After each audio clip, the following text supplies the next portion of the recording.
आपकी क्या राय है कि क्या हो सकता है? देखिए, ये कहना तो बहुत मुश्किल है कि क्या हो सकता है, क्योंकि ये सब कुछ डिपेंड करता है साक्ष्य के ऊपर। कोई भी तथ्य एक तरफा नहीं होता है, हमें दोनों तथ्यों को, दोनों पहलुओं को देखना चाहिए।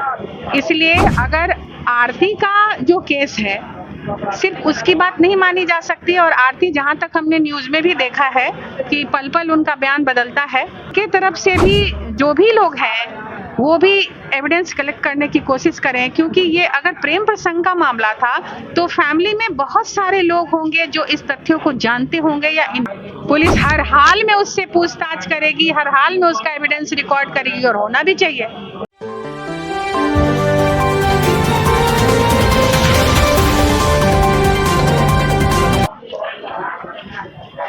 आज हम आ चुके हैं हाजीपुर न्यायालय के जो एडवोकेट हैं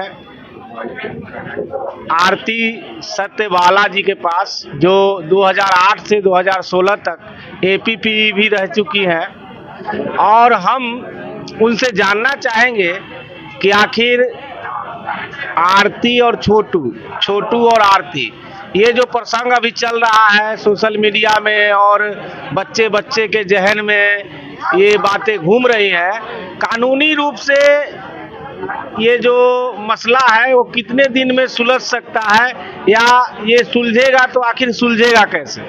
सबसे पहले आप तक न्यूज की तरफ से मैं आरती सत्यबाला जी का धन्यवाद करता हूं कि उन्होंने मुझे टाइम दिया। नमस्ते मैम। नमस्ते। आपकी क्या राय है कि क्या हो सकता है? देखिए, ये कहना तो बहुत मुश्किल है कि क्या हो सकता है, क्योंकि ये सब कुछ डिपेंड करता है साक्ष्य के ऊपर। जो एविडेंस न्यायालय के सामने आएगा और वो एविडेंस कलेक्ट करके हमारी पुलिस लाएगी, हमारे जो थाना प्रभारी या जो भी इन्वेस्टिगेशन ऑफिसर होंगे वो इन्वेस्टिगेट करके और ये एविडेंस लाएंगे, और वो तथ्य न्यायालय के सामने लाया जाएगा, और न्यायालय उन तथ्यों को देखते हुए फिर ये डिसाइड करेगी कि क्या सही है क्या गलत। उस अनुसार जो भी आगे की कानूनी कार्रवाई होगी वो होगा। इसलिए ये कहना अभी बहुत मुश्किल है कि क्या होगा ये हम नहीं कह सकते हैं, बल्कि क्या होगा ये एविडेंस कहेगा कि हाँ क्या होगा। आखिर सेल्फ डिफेंस भी इसमें कहीं आएगा क्या? बिल्कुल सेल्फ डिफेंस आएगा। आप, कोई भी तथ्य एक तरफा नहीं होता है, हमें दोनों तथ्यों को, दोनों पहलुओं को देखना चाहिए। इसलिए अगर आरती का जो केस है, सिर्फ उसकी बात नहीं मानी जा सकती। और आरती, जहां तक हमने न्यूज में भी देखा है कि पल पल उनका बयान बदलता है, तो जो छोटू जिनकी मर्डर हुई, तो उनके तरफ से भी जो भी लोग हैं वो भी एविडेंस कलेक्ट करने की कोशिश करें, क्योंकि ये अगर प्रेम प्रसंग का मामला था तो फैमिली में बहुत सारे लोग होंगे जो इस तथ्यों को जानते होंगे या इन्वॉल्व होंगे, और बहुत सारी अंदर की कोई गुप्त बातें उनको पता होगी। तो ये तो डिपेंड करता है जो एक्यूज्ड है या जो विक्टिम है, अगर उनके जो रिलेटिव भी हैं, अगर उनके पास कोई एविडेंस है तो वो न्यायालय के सामने लाएं।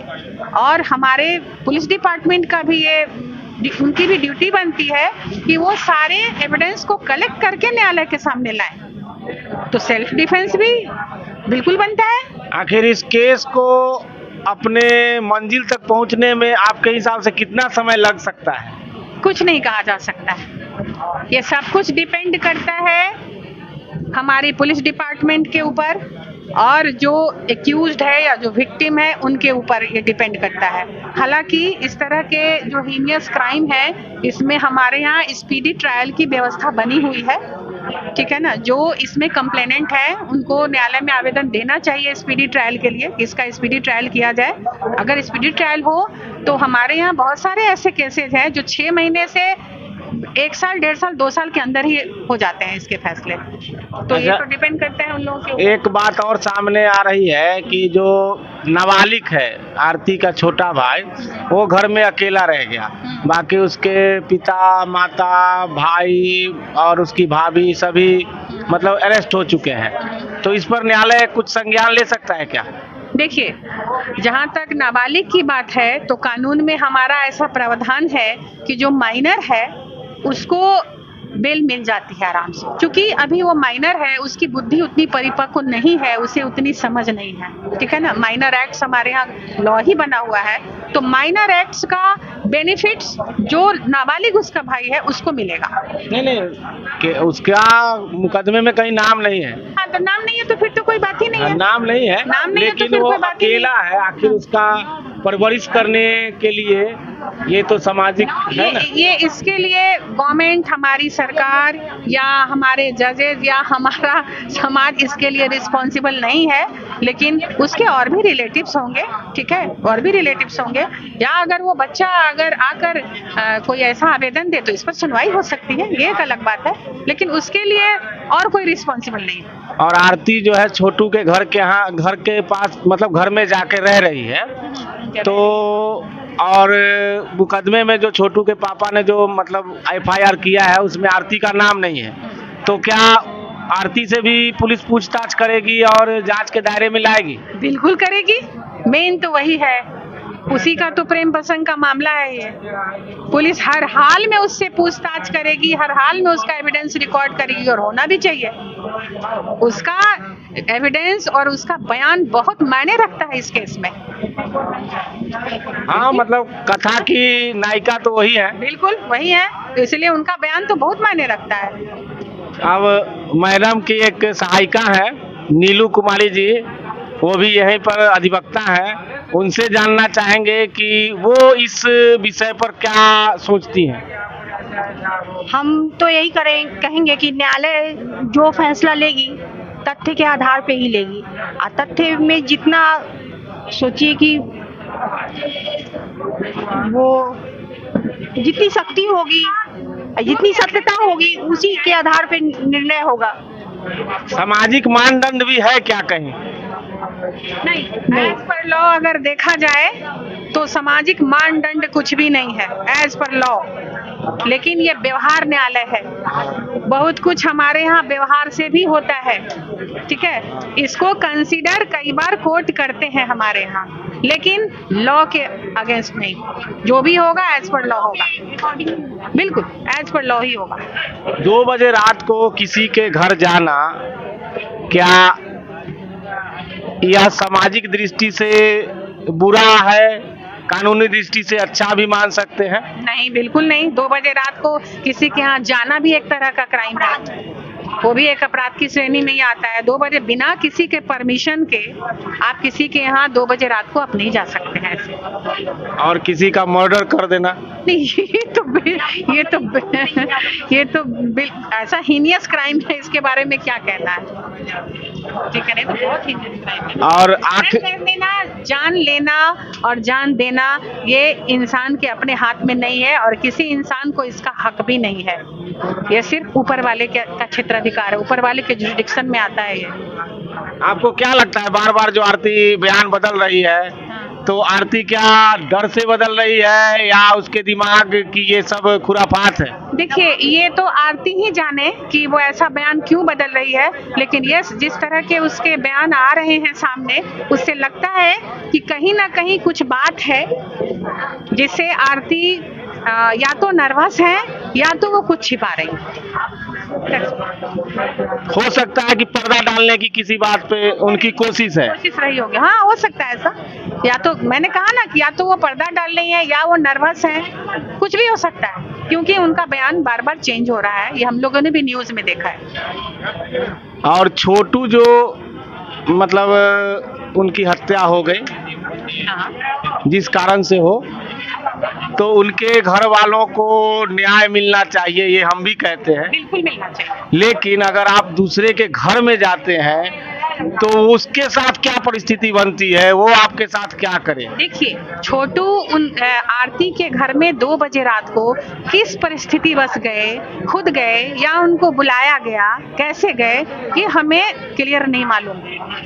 खुद आरती का ही ये बयान मैंने न्यूज में मैंने सुना था कि मेरी भाभी ने उसे कॉल करके बुलाया था, वो टॉयलेट कर रहा था, मैंने उसे देखा, मैंने पूछा कि तुम यहाँ क्या कर रहे हो, तो उसने कहा कि मुझे तुम्हारी भाभी ने बुलाया है। तो इसलिए आप ये नहीं कह सकते हैं कि छोटू स्वयं गया था या उसे बुलाया गया था। लेकिन वो हमारे स्वयं- भारतीय इतिहास में पहली बार ऐसा सुनने में आया कि 2 बजे रात में किसी को शादी के लिए, और वो भी सो कॉज जो पति होने वाला है, उसी को बुला के बात किया जा सकता है क्या? नहीं, 2 बजे रात में ऐसा नहीं किया जा सकता। हमारी भारतीय सभ्यता संस्कृति इसकी इजाजत नहीं देती, और वो भी सिर्फ अकेले। ऐसा नहीं है। अगर शादी विवाह की बात थी तो छोटू अपने पेरेंट्स के साथ एक सम्मानजनक तरीके से आरती के यहाँ जा सकते थे, और उनको जाना भी चाहिए था, यही करना चाहिए था। क्योंकि 2 बजे रात में वो गए तो इसलिए मामला बहुत संदेहास्पद है, इसलिए कुछ नहीं कहा जा सकता। कुछ तथ्य ऐसे हैं छिपे हुए जिन्हें अभी बाहर आना बाकी है मेरे समझ से। कुछ तथ्य ऐसे हैं जो छुपे हुए हैं, पर्दे के पीछे हैं, और उनका आना अभी बाकी है। जब पुलिस इन्वेस्टिगेशन करेगी तो सारे तथ्य बाहर आएंगे, और तब जाके ये पर्दा जो है ना उठेगा और सारी कहानी स्पष्ट दिखेगी। अभी जो भी हम सुन रहे हैं, देख रहे हैं, वो अस्पष्ट कहानी है। लेकिन लास्ट में एक सवाल आपसे मैं पूछना चाहता हूं कि आखिर दोषी किसे माना जाए? ये तो बहुत मुश्किल है कहना कि दोषी किसे माना जाए। अभी आप इस पे कोई भी कुछ भी अपना मंतव्य नहीं दे सकते हैं। इसलिए नहीं दे सकते हैं कि अभी हमारे सामने पूरा एविडेंस नहीं आया है। जब आएगा तो दूध का दूध और पानी का पानी हो जाएगा। नहीं, जैसे ये तो जुडिशियली में है, फैसला जो कोर्ट करेगी वही होगा, लेकिन सामाजिक दृष्टि से अगर देखा जाए तो प्रत्येक व्यक्ति अपने अपने हिसाब से एक मंतव्य रखता है कि नहीं भाई ये दोषी है, ये दोषी है। आप पर्सनली व्यक्तिगत तौर पर किसे दोषी मानती है? देखिए, अभी तक जो एविडेंस है उसके अनुसार इतना तो है कि किसी की हत्या करने की इजाजत कोई नहीं देता। ठीक है ना, हत्या करने का अधिकार आपके पास नहीं है। जीवन देना और जीवन लेना ये दोनों ऊपर वाले का काम है। इसलिए उनकी जिस तरह से हत्या की गई छोटू की, ये बहुत ही गलत है। इसलिए छोटू को इंसाफ तो मिलना ही चाहिए। अगर छोटू के द्वारा कुछ गलती हुई भी कि वो 2 बजे रात में, अगर वो किसी मान लिया जाए कि किसी बुरे इरादे से गए भी, तो हत्या करना तो ये बहुत भयंकर एक अपराध है, बहुत हेनियस क्राइम है ये। इसलिए ये बहुत ही गलत है। छोटू का 2 बजे रात को जाना भी गलत है, और उनका जो मर्डर जिस परिस्थिति में हुआ वह भी गलत है, और लगातार आरती का बयान बदलना भी गलत है। मतलब गलती तीनों जगह साबित हो रही है। लेकिन लास्ट में एक सवाल पूछते हैं कि आरती को किस नजर से आप देखते हैं? आरती को किस नजरिए से देखा जाए, अभी मेरे समझ से एक तो वो भी बहुत ही कम एज की लड़की है, इसलिए टीनेज है, इसलिए वो मैच्योर ब्रेन उनका भी है नहीं। तो मेरे समझ से शायद वो भी बहुत डरी हुई है, बहुत नर्वस है, और शायद ऐसा हो सकता है कि कुछ तथ्य ऐसे हैं जो अपने परिवार वालों के दबाव में आकर वो छुपा रही है। इसलिए उनके बारे में क्या कहना है, बस एक अफसोस है कि कुछ गलत कदम उठाया उन्होंने, उनके द्वारा कुछ गलती हुई, परिपक्वता के साथ वो नहीं आई समाज के सामने। सामाजिक तौर पर गलती आरती ने की, परिपक्वता की कमी के कारण गलती छोटू ने भी की, गलती आरती के परिवार वालों ने भी की, और गलती लगातार होती जा रही है। लेकिन दोषी कौन होगा ये न्यायालय तय करेगी। ये न्यायालय पर छोड़ देते हैं। सोशल मीडिया या न्यूज चैनल वाले किसको गलत कहते हैं, सही कहते हैं, इस पर ध्यान देने की जरूरत नहीं है।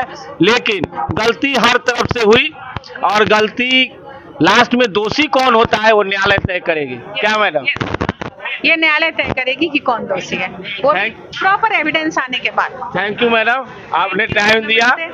आप तक से मैं नवीन, अपने मैडम है आरती सत्यवाला जी, उनके साथ इन्होंने बड़ी बेबाकी से हर सवाल का जवाब दिया और मैं चाहूंगा कि फिर से जब समय मिलेगा कोई केस ऐसा आएगा इनसे राय लेते रहेंगे। और ये नीलू कुमारी जी हैं, इन्होंने भी बड़ी बेबाकी से जवाब दिया। हमारी न्यूज चैनल के लिए कुछ कहना चाहेंगे? यस, आपकी न्यूज चैनल जो ये कार्य कर रही है ये बहुत ही अच्छा और बहुत ही सराहनीय है। आप लोग बहुत मेहनत करते हैं, सारे तथ्यों को सोसाइटी के सामने आप लोग लाते हैं, ये बहुत ही अच्छी बात है। लेकिन एक मेरी एडवाइस है कि कृपया वैसे ही तथ्य सामने लाएं जिससे हमारे समाज में एक बैलेंस बना रहे हमारी सोसाइटी में। वैसा कोई तथ्य वैसा ना आए जिससे कि अनबैलेंस्ड हो, लोगों के दिमाग में कुछ गलत आइडियाज आए, कुछ बुरे बात आए। तो ये हमारे सोसाइटी में हमारा सोसाइटी वेल मेंटेन्ड रहे, एक बैलेंस वे में रहे, इसमें आप मीडिया वाले लोगों का बहुत बड़ा योगदान है।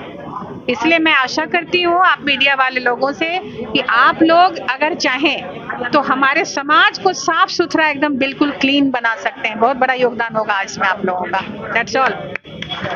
तो मैं नवीन किशोर, आज के लिए बस इतना ही। आप तक देखते रहिए, सब्सक्राइब कीजिए, शेयर कीजिए, लाइक कीजिए। जय हिंद, जय भारत।